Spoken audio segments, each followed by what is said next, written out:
ಇವತ್ತು ತಾಯಿ ಭುವನೇಶ್ವರಿಯ 70ನೇ ಕನ್ನಡ ರಾಜ್ಯೋತ್ಸವ ಶುಭಾಶಯಗಳು ತಿಳಿಸ್ತಾ ಯಥಾ ಪ್ರಕಾರವಾಗಿ ಏನು ನಾವು ಇಲ್ಲಿ ಧ್ವಜಾರೋಹಣ ಮಾಡಿ ಇಲ್ಲಿಂದ ನಾವು ನಮ್ಮ ಸರ್ಕಲ್ಗೆ ಹೋಗಿ ಆ ಸರ್ಕಲ್ ಅಲ್ಲಿ ಪೂಜೆ ಮಾಡ್ತಾ ಸಾಂಪ್ರದಾಯಬದ್ಧವಾಗಿ ಇವತ್ತು ಕನ್ನಡ ರಾಜ್ಯೋತ್ಸವನ ಆಚರಣೆ ಮಾಡ್ತೀವಿ. ಇದಾದ್ಮೇಲೆ ಇದೇ ತಿಂಗಳ 16ನೇ ತಾರೀಕು ಭಾನುವಾರ ಗಡಿನಾಡೋತ್ಸವ ಏನು ನಾವು ಪ್ರತಿ ವರ್ಷ ಮಾಡ್ದಂಗೆ ತುಂಬಾ ಅದ್ದೂರಿ ಹಬ್ಬವನ್ನ ಇದೇ ತಿಂಗಳ 16ನೇ ತಾರೀಕು ಗಡಿನಾಡೋತ್ಸವನ್ನ ಮಾಡ್ತಾ ಇದೀವಿ. ಇದಕ್ಕೆ ವಿವಿಧ ಕಲಾವಿದರು ಮತ್ತು ಸಾಹಿತಿಗಳು ಹಾಗೂ ವಿವಿಧ ರಾಜ್ಯ ನಾಯಕರು ಬಂದು ಈ ಹಬ್ಬವನ್ನು ಆಚರಣೆ ಮಾಡ್ತೀವಿ. ನೈಟು ಮನೋರಂಜನೆ ಕಾರ್ಯಕ್ರಮ ಮುಖಾಂತರವಾಗಿ ಇಡೀ ಮುಳಬಾಗಿಲು ತಾಲೂಕಿನಲ್ಲಿ ಏನು ಮೂಡಲಬಾಗಿಲು ಒಂದು ಇದು ಬರ್ತಾ ಇದೆ.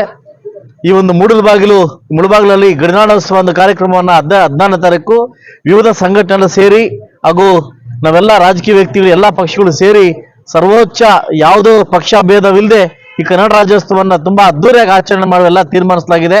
ಇದೇ ತಿಂಗಳ 16ನೇ ತಾರೀಕು ಎಲ್ಲ ನಮ್ಮ ಸಂಘಟನೆ ಪರ ಕೂಡ ಒಗ್ಗೂಡಿ ಈ ಕಾರ್ಯಕ್ರಮ ನಡೆಸ್ಕೊಳ್ಬೇಕಂತ ಕೇಳ್ತಾ ಇವತ್ತು ಇಲ್ಲಿಂದ ಬೈಕ್ ಮತ್ತು ಆಟೋ ಮುಖಾಂತರವಾಗಿ ನಮ್ಮ ಸರ್ಕಲ್ಗೆ ಹೋಗಿ ಈ ಸರಳವಾಗಿ ಇವತ್ತಿನ ದಿವಸ ಸರಳವಾಗಿ ಆಚರಣೆ ಮಾಡಿ 16ನೇ ತಾರೀಕು ತುಂಬಾ ವಿಜೃಂಭಣೆಯಿಂದ ಈ ಕಾರ್ಯಕ್ರಮ ಮಾಡ್ಲಿಕ್ಕೆ ಎಲ್ಲ ತೀರ್ಮಾನಿಸಿದ್ವಿ. ಮತ್ತೊಮ್ಮೆ ಎಲ್ರಿಗೂ ಕನ್ನಡ ರಾಜ್ಯೋತ್ಸವ ಶುಭಾಶಯಗಳು. ಸಮೃದ್ಧಿ ಮಂಜಣ್ಣನಿಗೆ